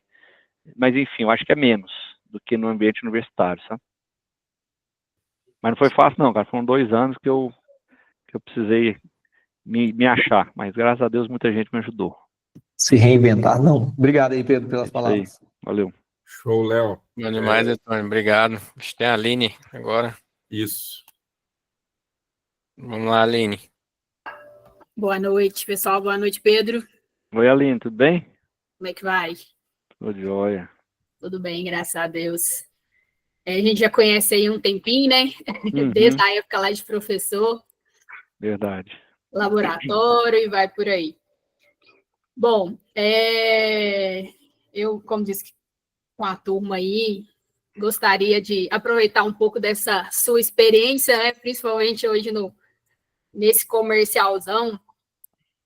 Você falou bastante dessa questão da ética, né? De sermos éticos, principalmente na empresa, né? Uhum. E aí eu gostaria de saber a sua opinião, se você já passou por situações assim, como que a gente lida quando, por exemplo, a gente não tem essa ética presente nos colegas, no mundo corporativo hoje, né? No mundo que a gente trabalha de empresas. Uhum. E uma segunda pergunta seria, será que seria o momento de partir para um novo projeto, quando você lida com colegas diretamente no dia a dia e que você já tentou, já conversou, e você vê que realmente assim, tem algumas coisas, tem alguns poréns, mas que você enxerga realmente que é uma falta de ética do colega ou dos colegas afins. Aline, a pergunta foi muito boa, muito delicada. Eu acho o seguinte, quando aquilo vai contra os seus princípios, tira o seu carro do seu time de campo e vai embora. Eu acho que não vale a pena. Não tem negócio que vale a pena você ir contra os seus princípios. Desde que se aquilo está ferindo a sua ética, a Cargill, assim, aqui na Cargill a gente valoriza muito isso, sabe? Não há negócio que vale a pena agir de forma antiética. E, infelizmente, o Brasil ainda tem muitos colegas que não agem de forma ética, sabe? Daria para contar vários casos aqui, mas, enfim, eu acho que não é o caso, mas já me deparei, sim, com várias situações, né? Desde de um colega que abertamente falou, bicho, pra você entrar aqui, você sabe, empresa tal, me dá tal coisa, vocês derem também, você entra aqui. Situação muito delicada, né? Até colegas também que estão trabalhando onde estão, conseguem algumas coisas de forma questionável, vamos colocar assim, sabe? Como que eu acho que você tem que avaliar muito a situação para ver se vale a pena, desculpa o termo aqui, se vale a pena jogar merda no ventilador ou não. Tem hora que dá vontade, né? Você fica tão puto com a situação que dá vontade, você, puta, quer saber, cara, vou jogar merda no ventilador aqui, que se lasque. Só que às vezes você tem que contar até 1000, né? Avaliar e ver se realmente vale a pena ou não, porque às vezes é até melhor o mercado é grande demais, deixa isso aqui para lá e vamos embora para outra, sabe? Agora, desde que aquilo não te afete, beleza. Agora eu sou o seguinte, o cara pode ser antiético, agora começou a falar algo contra mim ou contra a empresa que eu represento, aí eu vou colocar minhas unhas de fora, aí eu não vou aceitar calado, não. E já teve casos de eu ter que expor, né? Falar, o fulano está falando isso porque ele representa a empresa tal, ele está ganhando bola da empresa tal, por isso que ele está se posicionando assim. Se o senhor quer continuar comprando ele, beleza, mas não é ético o que ele está fazendo. Então já teve momentos que eu tive que expor, mas eu prefiro, na maioria das vezes eu prefiro evitar, eu acho que não vale a pena o confronto. Eu costumo brincar com o seguinte, essas situações é igual quando é assalto. Qual que é a recomendação geral? Não revide, certo? Agora, você está na situação que sua vida está em risco, se você não revidar, você vai morrer, você vai ter que revidar. Então, eu prefiro não revidar, mas se eu estou numa situação que é vida ou morte, não tem como. Agora, sempre com ética e transparência, né? Eu sempre falo que você precisa respeitar o concorrente, você precisa respeitar todo mundo com ética e com transparência, mas que são situações difíceis e delicadas, são. Show de bola, bom demais. Vitão, vamos lá? Opa, boa noite, turma. Boa noite, Pedro. Primeiramente, Boa noite. agradecer a oportunidade de estar absorvendo um pouquinho dos seus conhecimentos aqui com a gente. Eu formei em Jaboticabal, eu tive a oportunidade de ser estagiário do professor Ricardo Reis durante 3 anos, lá no setor de forragicultura, trabalhamos bastante, braçalmente, mas também tivemos oportunidade de ter as aulas teóricas e estar ali no meio entre os mestrandos, doutorandos, e ao final da minha graduação, né, acabou que a gente atrasa um pouquinho mesmo, república, festa, ao final da graduação eu não tive oportunidade, acabei não tendo muito interesse também em seguir uma carreira acadêmica. Mas hoje, no meio comercial, eu ajo hoje como consultor técnico da cooperativa Comigo aqui em Rio Verde, Goiás. Eu percebo que, assim, há uma majoritariedade de quem passa ensinamentos na vertente de difusão de tecnologia, palestrar sobre um assunto, passar um aprendizado, tiveram essa vertente acadêmica. Como compensar essa ausência, que eu acredito que não só por questão da academia em si, mas também por idade, fase da vida, que, no caso, eu não pude ter e, assim, alcançar pelo menos um pouco dessa difusão e tudo mais. Vitor, obrigado, cara, muito, muito bom. Valeu pela pergunta. E essa festa, faculdade faz parte também, né? Não é só estudar também, não. Tem que ter o equilíbrio, né? Tem que ter equilíbrio, exatamente. Vitor, acho o seguinte, cara, tem muito mestre, doutor aí, que eu tenho certeza tem muito menos conhecimento e vivência que você tem, sabe? Eu acho que o Brasil ainda é um país, cara, que título ainda vale muito, entendeu? Às vezes o cara fez um doutorado, foi para os Estados Unidos, só que o cara, é muito menos capaz com muita gente que não tem título nenhum. Só que o brasileiro, ele tem isso, né, de valorizar muito papel, currículo, título. Eu sou um cara que eu não olho isso, sabe? Eu olho capacidade realmente do cara, tanto técnico quanto comercial, cara. Tanto é que nós temos muita gente aqui no nosso time que não tem pós-graduação, que os caras são muito melhores que muito doutor que tem por aí, sabe? Então, cara, como compensar isso, cara? Eu acho que é com a sua atuação no dia a dia, cara, a sua vivência prática, não deixar de estudar. Eu falo o seguinte, cara, a gente tá na área comercial, a gente tá na vivência do dia a dia, a gente tá na rodagem aí que a gente brinca, a gente vê tudo quanto é situação de ordem prática, né, nos clientes que a gente vai. Cara, quanto mais bagagem teórica você tiver, mais conexão você vai fazer com essa parte prática aplicada. São 2 mundos que se complementam muito bem, entendeu? Então, assim, se você tiver uma disciplina, cara, dedicar um tempinho, estudar, para você fazer essa conexão da teoria com a prática, e obviamente praticando isso, né, cara, logo, logo você vai ser um cara que vai ser convidado também da palestra, treinamento, tudo mais. Eu acho que é bagagem mesmo, conhecimento e tempo, entendeu?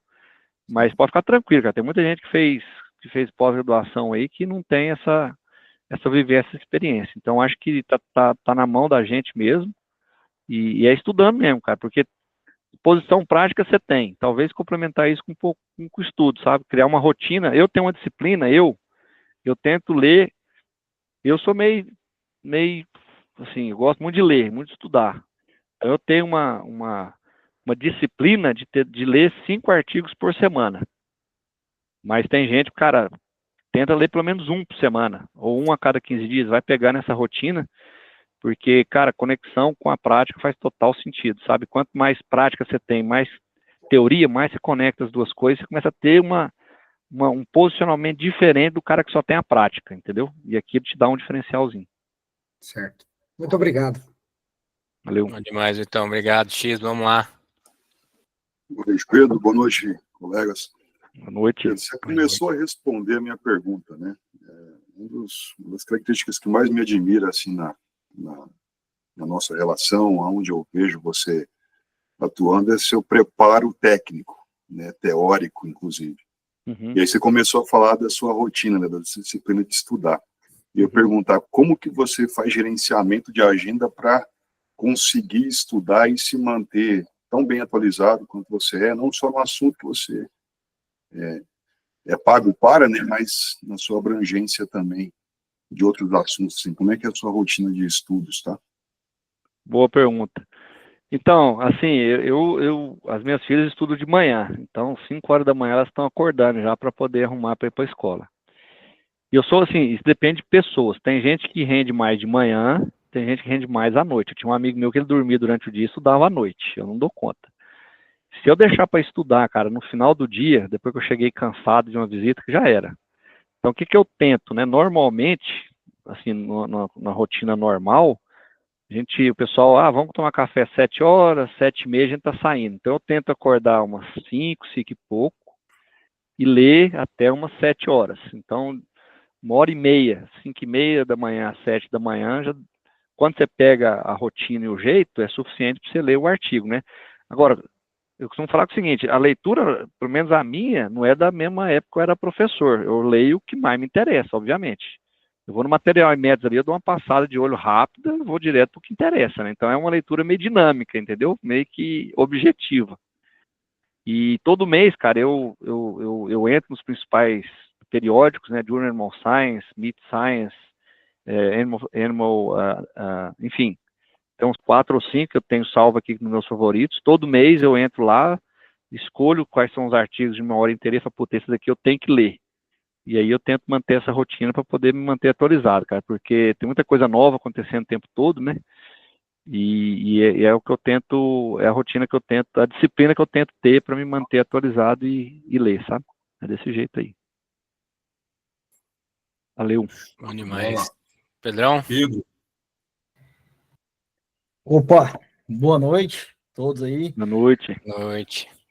Primeiramente, agradecer a oportunidade que o Gustavo me ofereceu e o Arquimedes acabou cedendo. Eu estou entrando no meio do jogo, com a bola rolando, vou buscar assistir às aulas anteriores, mas é de grande valia conhecendo o Gustavo e pessoalmente, uns dias para cá, a gente teve uma viagem junto em Mineiros, e a conversa foi muito boa, e a parte de estar com pessoas boas, isso faz a gente crescer demais. E hoje, começando aí com Pedro Veiga, Pedro Vendas, né? Até entrando um pouco nisso, professor Pedro, que quando a gente começa a crescer, a gente começa a ter o time, igual você acabou sendo intitulado Pedro Vendas, né? Você está fazendo certo, fazendo bem feito. E as pessoas estão acreditando naquilo que você está fazendo, naquilo que você está falando. Quando a gente começa a ter outras pessoas, um ponto que você citou, que eu levo para minha vida, que a primeira coisa é a pessoa ter o caráter, e isso passa à frente de qualquer outra informação que você tem que ter dessa pessoa. Só que mesmo assim, às vezes ela não está naquela capacidade técnica, não tem aquela capacidade comercial que você, mas a gente sabe que para a gente crescer, a gente necessita dessas pessoas e capacitar, e a gente sempre vai querer também entrar um passo acima. E eu vejo aí, você comentou que às vezes as pessoas querem que você vá na fazenda e consiga resolver todos os problemas, chega lá, já tem muita coisa sendo bem feita, e tem alguns detalhes ali que você sabe que é o ajuste, na hora, depois você vai chegar no seu consultor, vai jogar esse ajuste para ele como um líder, né, para fazer isso, não vai alterar ali, e vou mostrar as fotos aí de um grupo que saiu de 30 para mais de 100, e nisso vai pesando dentro da nossa cabeça, porque senão, se você não tiver sabedoria para fazer isso, você vai ficar conectado 24 horas, aí vai embora os 4 L's, não vive mais, e família vai embora. Como que você fez, o Pedro, fez para conseguir gerir isso com mais tranquilidade e ainda conseguir que a equipe continuasse forte e crescesse? Bom, muito boa pergunta, cara. Eu acho que, antes de mais nada, cara, você tem que delegar, né? Quando você domina, quando a situação está toda na sua mão, é uma coisa. Quando o time cresce, você tem que delegar, não tem como. E delegar significa confiar nas pessoas, né? E olha que eu não sou gestor de pessoas dentro do time, eu sou do time técnico, eu tenho só a Andressa, que é a minha liderada. Fora isso, eu não faço gestão de pessoas, que aqui na Cargill é muito claro, ou você segue uma linha, a gente fala que é Y, chega um momento na carreira, ou você vai ser gestor de time, de equipe, ou você vai ser um contribuidor individual. Então, assim, eu confesso que eu não tenho habilidades muito boas de gerir pessoas. Obviamente que eu participo do desenvolvimento das pessoas, principalmente na parte técnica e tudo mais, mas eu acho que o grande diferencial que a gente conseguiu ao longo dos anos, cara, foi ter pessoas com capacidade de formar time. Cara, nós temos um pessoal aqui, cara, que são muito bons nessa parte de entender quais são as ambições que o cara tem, onde ele quer chegar, quais são as angústias. Porque você ser um gestor de pessoas de fato, cara, você tem que abrir mão de muita coisa. Não é fácil ser gestor de pessoas. Porque o resultado, o sucesso, não vai vir através do seu trabalho diretamente, vai vir através do seu time. E para você gerir time, cara, você tem que desapegar, você tem que saber...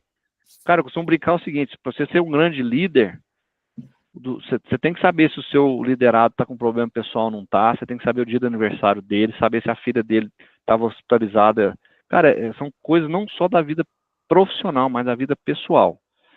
Então, eu acho o seguinte, ter pessoas com essa habilidade de formar time e liderar pessoas é fundamental se você quer crescer o seu negócio. Por isso que às vezes o cara é consultor, e o consultor é uma atuação muito individualista, né? Chega um momento, cara, o consultor não tem onde crescer, porque é só ele. Se ele quiser crescer, vai ter que contratar mais uma pessoa. E para continuar crescendo, ele tem que dar liberdade e autonomia para aquela pessoa também crescer. Se ele quiser ficar fiscalizando tudo que aquela outra pessoa está fazendo, o negócio falou, os 4 euros vai pro saco, você não tem vida mais, entendeu? Então, cara, eu confesso que eu tinha um pouco disso. Hoje, cara, tem gente, um dos nossos principais clientes, cara, que eu sou só informado. Eu tenho um zap aqui, os meninos estão tocando lá, eu nem entro, porque eu confio plenamente que aquelas pessoas estão fazendo o que eles precisam fazer. Obviamente, você vê que o carro está saindo da estrada e vai bater na árvore, você entra, opa, volta aqui. Mas, cara, você tem que saber delegar e confiar que a pessoa vai fazer o trabalho dela bem feito. Porque microgerenciamento, cara, eu vejo muito líder que faz microgerenciamento. Quer saber onde o cara está, onde que ele foi, o que ele visitou, o que ele vendeu. Cara, se você vai microgerenciar, isso não é liderar na minha visão. Liderar na minha visão o cara tá claro quais são os resultados que a gente espera daquela pessoa entregue, como que ele quer entregar, que eu vou dar condição para ela entregar. E aí tem várias metodologias, né, que a gente usa aqui, como gestão por diretriz, todo mês a gente faz um GPD rato para poder traçar planos de ação, etc, enfim. Mas para mim esse é o caminho, sabe, é confiar de fato na sua equipe e dar asa para ela voar sozinha, porque senão, bicho, os 4L ali vai pro saco mesmo. Valeu, obrigado. Bom demais. Valeu. Pedro, eu tenho uma pergunta rápida aqui. Gostei muito do que você falou. Eu falo para a minha equipe, né? Eu tenho 3 missões com você. Primeiro é contratar o talento, garantir que você sabe o que tem que ser feito e sair da frente para você fazer seu trabalho. Isso aí é um mantra com o time. Mas a minha pergunta para você é o seguinte: hoje as coisas dentro das empresas têm mudado numa velocidade muito rápida. Devido aos desafios, devido aos crescimentos, acho que a própria equipe, igual você compartilhou, outras empresas passam por outros momentos, reestruturações. Então, você vê que às vezes no intervalo curto de tempo, de poucos anos, muda pessoas, muda estratégia, muda tudo. Né? E a gente discute pouco como lidar com a crise, como lidar com a frustração, se manter com a energia, com a motivação alta, ainda mais eu sei que você não é gestor de pessoas, mas você tem uma posição de liderança dentro da empresa. Então, assim, o que você poderia compartilhar de, às vezes, alguma gestão de crise que você teve que fazer interna durante esses 12 anos, alguma frustração que você teve, porque tem coisas que acontecem no meio do caminho, né? A gente sabe que é assim que funciona. Aí, para você virar um faixa preta, você tem que ser capaz de conseguir lidar com tudo isso. Então, eu queria ter sua visão em relação a isso. Bom, Hermes, muito boa a pergunta, cara. Assim, eu tô na Cargill tem 12 anos. E eu acho que nesses 12 anos não tivemos nenhum ano que foi igual outro ano, sabe? Todo ano teve alguma mudança. Inclusive agora, recentemente, o Thiago acabou de trazer mais uma reestruturação para a equipe. Ele falou, cara, não é possível que vai ter um ano que nós não vamos passar sem mudança, cara, não é possível. Mas assim, cara, eu acho que, primeiro, para trabalhar em empresa, cara, você tem que saber que mudança ela vai acontecer o tempo todo. Isso aí é inevitável, né? Igual você falou, ainda mais no mundo de hoje, a mudança é cada vez mais rápida. E a gente brinca, cara, que na Cargill a gente tem a tal da curva da mudança. Tá tudo certo que no começo a pessoa vai ser, a gente fala que a fase da resistência, a pessoa é resistente à mudança.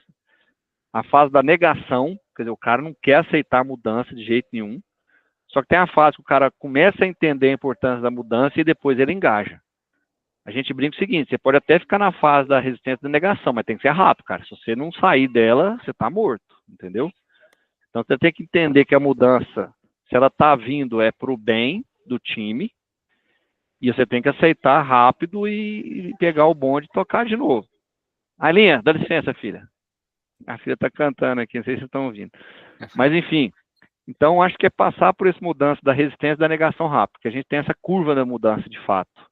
E você tem que participar da mudança, né? E a gente sabe que você não pode ser passivo no processo. Porque às vezes a gente vê, cara, a empresa, né, aqui não é diferente, por que mudou, fulano mudou, e começa a virar fofoquinha. Não, cara, o time é um só, tá todo mundo no mesmo barco. Obviamente, quando o time começa a crescer, ficar muito grande, você não consegue ter a mesma união, a mesma unidade, né, cara, porque começa a escapar um pouco.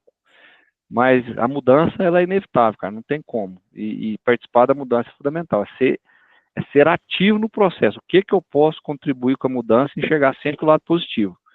Porque toda mudança, cara, vai ter um lado positivo e um lado negativo, né? Você pode amplificar qualquer um dos lados. Então, eu sempre gosto de enxergar pelo lado positivo. Agora, tem gente que não vai se adaptar à mudança, vai acabar saindo, não tem como, né? Se também vai ter isso, vai. Mas eu acho que o papel do líder também é liderar as pessoas pela mudança, entendeu? É perceber como cada membro da equipe está passando por aquele momento de mudança, onde você pode ajudar, porque se tiver uma pessoa que está demorando mais, cara, ela pode contaminar o resto. Então é fundamental, porque eu falo, o líder, ele tem que saber o que está acontecendo com o seu liderado o tempo todo. Não dá para o líder, né, cara, não saber o que está acontecendo. É diferente de microgestão, é muito diferente. Cara, o líder sabe o que está passando com o liderado e ele vai atuar no momento certo para poder trazer o cara de volta, entendeu? Mas que a mudança, cara, ela ocorre todo tempo, isso aí não tem dúvida, né? Show de bola. E saber lidar com as frustrações, né? Porque tem muito BO que acontece que não está no planejado, né? É isso aí. Bom demais. Vamos lá, André. Boa noite, Pedro. Boa noite, André, beleza? Beleza. Ô, Pedro, a gente tem visto no Brasil que a pressão por adoção das pautas de ESG está cada vez maior, né? Uhum. Em outros países que você foi, você vê a mesma pressão ou é algo exclusivo nosso aqui? Não, André, isso aí é algo meio que global, cara. Logicamente tem países que estão mais avançados do que outros, né? Você vai numa Bolívia da vida, por exemplo, não falando mal da Bolívia, mas a Bolívia está no momento que ESG não é o principal foco deles, né? Agora, você vai num mercado mais maduro, cara, numa Europa da vida, ESG na tampa, né? Então, cada país tem sim as suas preocupações de ESG, cada uma no seu nível de maturidade em relação ao tema. Agora, empresas, elas são, a Cargill, o tema de ESG ele é global. Então, ela atua em vários países com diferentes níveis de maturidade para o tema, obviamente que ela vai encarar isso de forma um pouco diferente com a realidade de cada país, cara, mas que é um tema global, sem dúvida nenhuma, principalmente a parte ambiental, social, e a parte de governança também, sem dúvida nenhuma, né? Mas a parte ambiental, ela tá pegando bastante e a gente precisa se adequar nisso, cara, porque senão a gente vai perder algumas oportunidades, sabe? Mas é um tema de abrangência global, sim. Beleza. Obrigado. Valeu. Bom demais, Pedro. Em respeito ao seu tempo de todo mundo aí, nós já estouramos, mas eu não podia fechar essa conversa sem mais uma última pergunta, porque tem muitas pessoas aqui que têm ambição técnica de crescimento, né, dentro da área técnica, e a gente vê que dentro das multinacionais, nessas posições, né, de líder de tecnologia ou gerente de produto global, a gente tem um nível bom de brasileiros, né, em posições globais, nas multinacionais em posições, igual eu falei, de tecnologia e técnica. Na sua opinião, se você fosse dar alguma recomendação, né, principalmente para as pessoas aqui do grupo que têm essas aspirações, né, de no futuro ter uma posição técnica global, o que você poderia dizer? Eu acho que, assim, questão de idioma é uma coisa mandatória, né, enfim, mas pensando nessa questão de saber lidar com diferentes culturas, enfim, o que você poderia compartilhar em relação a isso? Muito boa pergunta. Você falou muito bem, cara, inglês é fundamental, né, não tem como, inglês é importantíssimo. Saber comunicar bem, né, a gente brinca, fluente em inglês, cara, fluente eu acho, você só vira fluente se você virar um nativo americano. Eu não sou fluente em inglês, eu consigo me comunicar bem. Eu não tenho a mesma desenvoltura falar inglês que eu tenho falando na minha língua nativa, não tem como, né, mas você tem que saber se comunicar bem. Para mim, cara, são duas características importantes, a parte técnica, tá? Primeiro, você precisa ter uma profundidade técnica relevante, né, importante, sem dúvida nenhuma. Talvez o mais importante, cara, é conectar essa profundidade técnica com a realidade do sistema de produção. Então, não adianta nada. Então, assim, como que, de acordo com cada realidade, como que eu vou aplicar todo esse arcabouço teórico, técnico que eu tenho? Em que momento que faz sentido, em que momento que não faz? E o principal, cara, que eu até ouvi hoje numa reunião, você precisa se posicionar de forma diferente que a maioria. Entendeu? Se você for falar a mesma coisa que todo mundo está falando, você vai ser mais um falando a mesma coisa. Você tem que fazer um negócio, você tem que inovar, um jeito diferente, entendeu? Por mais que o conhecimento seja consolidado naquela área, sempre tem uma forma inovadora de você fazer um negócio. Isso é o que realmente encanta o cliente, entendeu? Então, essas pessoas que conseguem entregar uma solução técnica de uma forma diferenciada, essas pessoas realmente vão ter um espaço maior nas empresas, entendeu? Eu costumo ver, cara, que infelizmente a gente fica repetindo sempre a mesma coisa, né? Mas se posicionar de forma diferente, realmente são poucos. E para isso você precisa ter conhecimento técnico, você precisa conhecer a realidade do cliente, você precisa entender do negócio e tudo mais, mas inovar na forma como você vai entregar a sua solução. Isso aí, quando eu falo inovar, cara, vai desde você ter uma molécula específica para um determinado problema, ou até você fazer um trabalho diferente que ninguém tem feito, entendeu? Então, por exemplo, até pouco tempo atrás, né, Gustavo, aquela plaquinha na frente do silo lá, com a data que o silo foi fechado, quantas toneladas, qual que é a mata, cara, aquilo ali foi inovador, hoje não é mais, mas até pouco tempo atrás ninguém tinha. Eu lembro que da minha época de faculdade, nós metíamos o pau lá, fechava o silo, ninguém sabia o que tinha lá dentro. Hoje, dentro de cada silo, você vai nos caras, tem uma plaquinha bonitinha, data de fechamento de silo, quantas toneladas foram colocadas, qual que é a matéria seca, etc. Isso é inovação, né? Que hoje deixou de ser inovador, já tem que buscar coisa nova. Então, para mim, é ter conhecimento teórico aplicado à prática, eu acho assim, ser prático demais ou teórico demais não é bacana, tem que ter o equilíbrio das duas coisas, e entregar uma solução técnica de forma inovadora. Isso, para mim, é um grande diferencial. Show. Obrigado, Pedro. Gustavão, tá contigo. Não Pedrão, só agradecer, cara. Passou esse tempo aqui, 1h40 minutos, e a gente nem viu, né? De tão boa que foi a discussão. Agradecer a todo mundo que participou aqui hoje. Acho que vocês que engrandecem, né, a discussão aqui. E eu acho que as perguntas aí foram muito, muito boas. Mas é isso. Agradeço aí, Pedro. Boa noite, fique com Deus. Aproveita a família aí. Obrigado aí por você ter seu tempo e compartilhar isso aí conosco. E o que precisar da gente, conte sempre aí também, que estamos à disposição, tá bom? Beleza, valeu, obrigado, viu, Gustavo Arquimedes. Poderia deixar de ressaltar aqui, cara, essa ação de vocês com a turma. Isso é realmente muito bacana, né? Vocês dedicarem o tempo de vocês também para ajudar a turma que está na mesma batida que a gente aí. Muito bacana, parabéns pela iniciativa. E estamos juntos aí, precisando estar à disposição. Obrigado por todo mundo ter participado. Desculpa aí se em algum momento eu falei alguma besteira aqui, mas a ideia era contribuir um pouquinho. Sucesso para todo mundo. Sejam felizes, o mais importante da vida é ser feliz, cara. Independentemente de onde você está, o que você esteja fazendo, é ter ter felicidade, isso é o mais importante. Obrigado. Show de bola. Obrigado, Pedro. Obrigado a todo mundo, turma. Fique com Deus. Valeu. Semana abençoada de Boa noite. vitórias aí. Um abração. Valeu, Até turma. mais. Até mais. Tchau. Até mais. Valeu, turma, tudo de bom.